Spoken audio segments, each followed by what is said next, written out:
La historia del Fondo Bancario de Protección al Ahorro, FOBAPROA, es la historia de una estafa, de una red de corrupción entre el poder político y el poder empresarial y del saqueo más grande en la historia contra la economía del país y de millones de mexicanos. El FOBAPROA surgió en 1990 durante el gobierno de Carlos Salinas de Gortari, con el objetivo de darle liquidez a los bancos recién privatizados para que en caso de crisis y devaluaciones entrara el rescate de sus deudas y otorgarles capital. Originalmente el FOBAPROA era un fideicomiso privado administrado por el Banco de México. El FOBAPROA tenía un precedente directo. En 1983 se creó en el Banco de México el Fideicomiso de Cobertura de Riesgos Cambiarios FICORCA, con más de 10,000 millones de dólares para beneficiar a empresas establecidas en México que tuvieran deudas en dólares. Su primer director fue el entonces joven economista Ernesto Zedillo Ponce de León,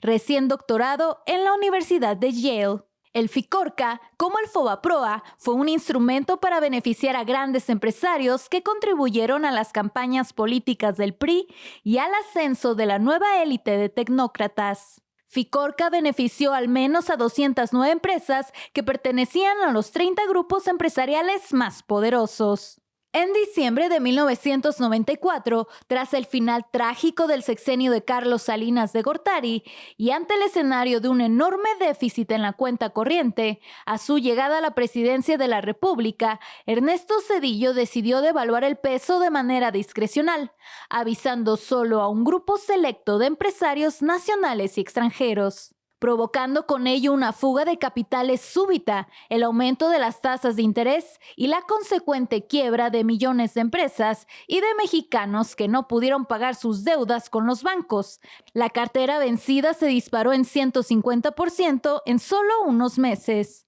El efecto fue tal que entre 1994 y 1996 la población en pobreza aumentó en 17 millones de personas, para sumar un total de 64 millones de personas en pobreza. Como consecuencia del error de diciembre, durante ese sexenio la moneda mexicana perdió más de la mitad de su valor, pasando de 3.4 pesos por dólar a 9.4 pesos por dólar. El gobierno de Ernesto Zedillo decidió endeudarse con 50,000 millones de dólares frente al gobierno de Estados Unidos y del Fondo Monetario Internacional, elevando a 164,000 millones de dólares la deuda externa, cifra sin precedente en la historia del país. Zedillo firmó una carta de intención con el FMI para acelerar el proceso de privatización de empresas estatales, elevar las tasas de interés de manera inusitada, lo que provocó la quiebra de cientos de miles de familias y generó el famoso efecto tequila de la recesión económica mexicana. El único rescate aprobado desde el exterior y operado por el gobierno de Zedillo fue a los grandes empresarios y a la banca en quiebra, que fue el antecedente para que grandes bancos extranjeros se quedaran con la banca mexicana. Con el pretexto de evitar una crisis financiera mayor, Zedillo ordenó comprar la deuda privada de bancos y empresas en forma de pagarés que se canalizaron al FOBAPROA, equivalentes al 11% de toda la economía mexicana. En el verano de 1998, con el apoyo de los votos del PAN y del PRI en el Congreso, la administración zedillista convirtió esa deuda privada en deuda pública y el FOBAPROA pasó a ser el Instituto para la Protección del Ahorro Bancario, IPAB, en beneficio directo de bancos como Bancomer, Inverlat, Banamex, Unión, Santander Mexicano, Serfín y Banpaís. La deuda original de 552,000 millones de pesos se convirtió en deuda pública. Al cierre del 2000, el último año del sexenio de Zedillo, esa deuda había crecido a 705,000 millones de pesos y en 2023 ascendía a 1,096,877,7 millones de pesos. En un cuarto de siglo, creció más de 100%, aunque ya se habían pagado más de 1,376,000 millones de pesos solo en bonos del IPAB.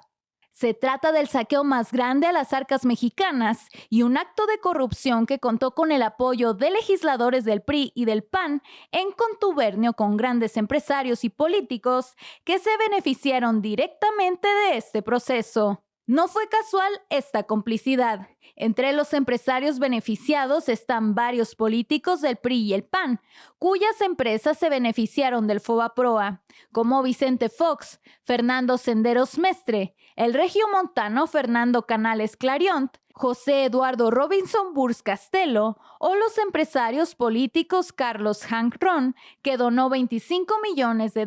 a las campañas electorales de Zedillo y de Roberto Madrazo en 1994, o los casos más conocidos de Carlos Cabal Peniche, Fernando Laquenau Rocha y Ángel Isidoro Rodríguez, y grupos empresariales importantes vinculados con Pablo Escandón Cusi, Manuel Gómez Daza Rangel, Claudio X González Laporte, Agustín F. Legorreta Chaubet, la familia Ballesteros, Valentín Díez Morodo, David Peñalosa, Ricardo Salinas Pliego y Enrique Molina Sobrino. El FOBAPROA fue el modelo para otros rescates discrecionales, como el carretero de 1997, que costó más de 165,000 millones de pesos, o el rescate azucarero de 27 grandes ingenios por más de 30,000 millones de pesos. En 2005, la Comisión Investigadora del Senado de la República sobre el FOBAPROA y PAV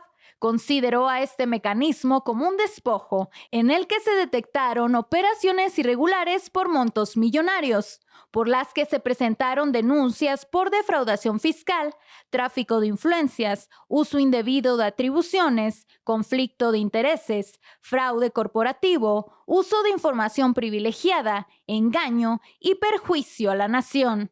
Hasta Carlos Salinas de Gortari, ex jefe de Zedillo y padre del neoliberalismo, calificó al FOBAPROA en su libro La década perdida como una capitulación y entrega de áreas fundamentales de la economía a extranjeros.